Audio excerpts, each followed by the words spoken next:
O Autografando dessa semana traz como convidado o cineasta Roberto Farias. Tudo bem, Roberto? Prazer em recebê-lo no Autografando. Prazer é meu. Roberto, dos Faria, tu é o Faria que tem o S, a Farias, é isso? É, exatamente. Por quê? Eu era Faria até os 16 anos. Aliás, na verdade, eu sou Faria, né? Mas aos 16 anos eu fui fazer uma inscrição para o Exército, né?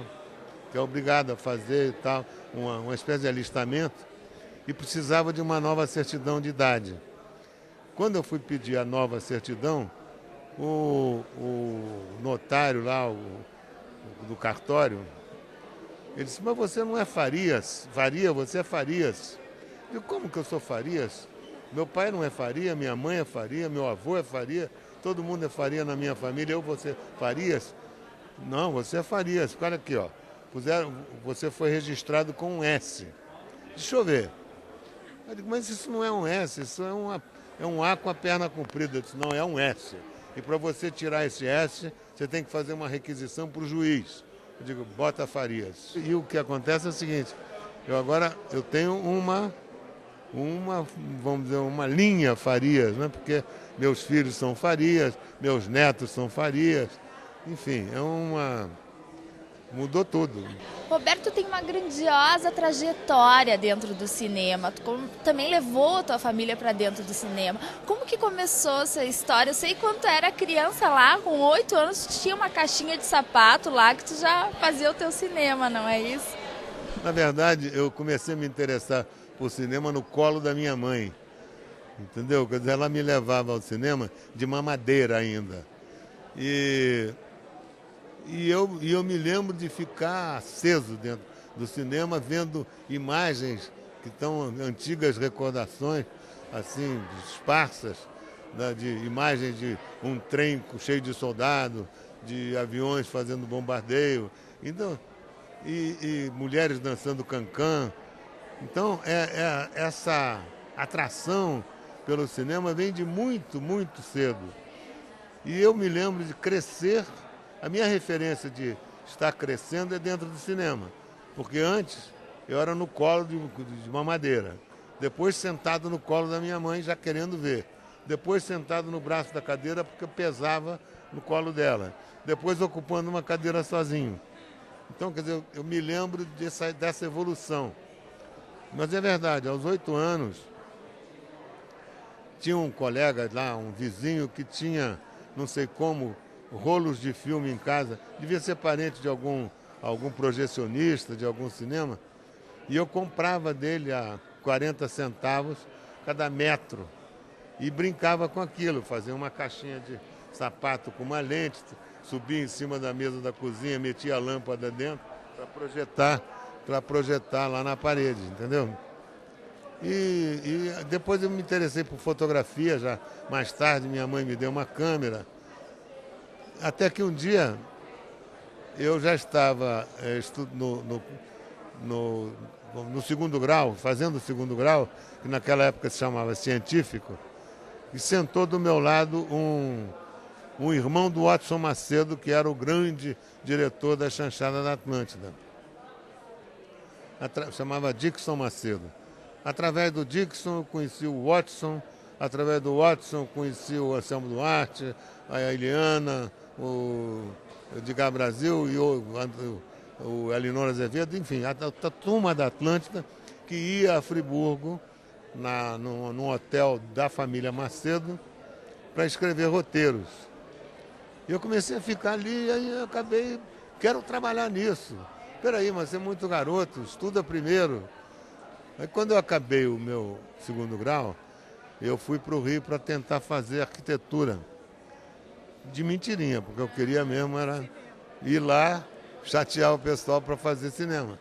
Acabei conseguindo, entrei e nunca mais saí. E pelo que tu tá falando aí, a tua mãe teve uma influência muito Muito, forte, né? muito. Ela era uma cinéfala, pelo que tu Não, fala. a minha mãe assim. adorava cinema, mas naquela época, a gente, morando numa cidade do interior, lá tinha, vamos dizer, passava um filme por dia, né? Mas minha mãe não podia ir ao cinema todo dia. E depois também teve uma coisa, depois de um certo momento, eu não podia mais ir ao cinema com ela à noite, porque eu já estava meio grande e os filmes eram impróprios. Aí começaram as primeiras aulas instintivas, inconscientes de cinema. Quando ela chegava em casa, ela tinha que contar o filme. Mas eu não me contentava com uma narrativa assim sumária. Ela tinha que contar Os detalhe detalhes. por detalhe, como é que era a fotografia, como é que era o lugar, como é que eram os personagens. Aí depois inverteu, eu ia mais ao cinema do que ela. E contava pra ela. Eu tinha que contar para ela, take a take, como é que era o filme que eu tinha visto. Que bacana, um exercício e tanto pra ti, né? E, Roberto, depois começaste como assistente de direção, né? E quantos filmes aí, desde que tu iniciou no cinema até agora? Olha, eu como assistente eu fiz 12 filmes. Isso foi muito bom para mim, porque na época era a única maneira de você aprender cinema. Você só podia aprender profissionalmente com quem sabia. E eu trabalhei com diretores diferentes, gêneros diferentes. Né? Ao mesmo tempo que tinha o Macedo que fazia chanchadas, o Tanco que ainda não fazia chanchada, o Christensen que fez filmes românticos ou épicos, como um filme chamado Mãos Sangrentas. E cada um tinha um jeito diferente, um estilo diferente, uma maneira profissional de fazer cinema. Um era mais técnico, outro era mais instintivo, outro era mais poético, outro era mais sensível com a questão da comédia. Outro era uma inclinação mais forte para o drama. Então isso foi me temperando também para me permitir uma formação. E isso foram 7 anos como assistente. Porque como eu comecei muito cedo, eu fiquei 7 anos fazendo assistente. Em 7 anos fiz 12 filmes, coisa rara, mesmo hoje para alguém. Sim. E aí chegou a minha hora de dirigir. Né? E aí tu estreou como diretor no Rico Ri à Toa. Isso. E o sucesso de bilheteria, enfim, e de prêmios foi com Assalto ao Trem Pagador. Não, o sucesso de bilheteria começou com Rico Ri à Toa. O Rico mesmo, primeiro já. Você vir o meu nome no Facebook, lá tem as fotografias das filas no Roxy, em Copacabana, que enrolava o quarteirão com as filas do Rico Ri à Toa. Então foi um sucesso extraordinário. Então eu já comecei fazendo muito sucesso, graças a Deus. Graças a Deus. E foi premiado com o Rico Ri à Toa? Não, foram com os outros, então, Não, Rico Ri à Toa né? era uma comédia despretensiosa também. E naquela época a gente tinha que fazer a coisa certa para poder garantir que você ia fazer mais, né? Mas realmente, vamos dizer, não foi ainda com Assalto ao Trem Pagador que começaram os prêmios. Foi com outro filme, meu terceiro filme, que chamava Cidade Ameaçada. Cidade Ameaçada era um policial que eu fiz em São Paulo e que foi competir no Festival de Cannes. Foi convidado em competição com os grandes mestres do cinema daquela época.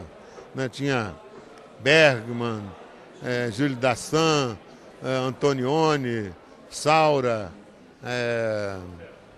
Fellini, entendeu? E o meu filme estava lá competindo com o deles.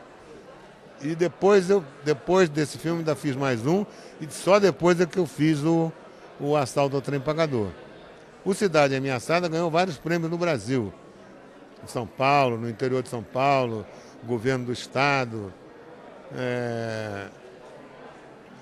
Saci, né? Todo mundo foi premiado naquele filme. E o Assalto não, o Assalto também foi um sucesso vamos dizer, avassalador, né? Foi um filme que também fez, para você ter uma ideia, no Cinema Metro do Rio de Janeiro, ele no domingo vendeu mais ingressos do que o Metro jamais havia vendido desde que inaugurou. Foi uma sucessão.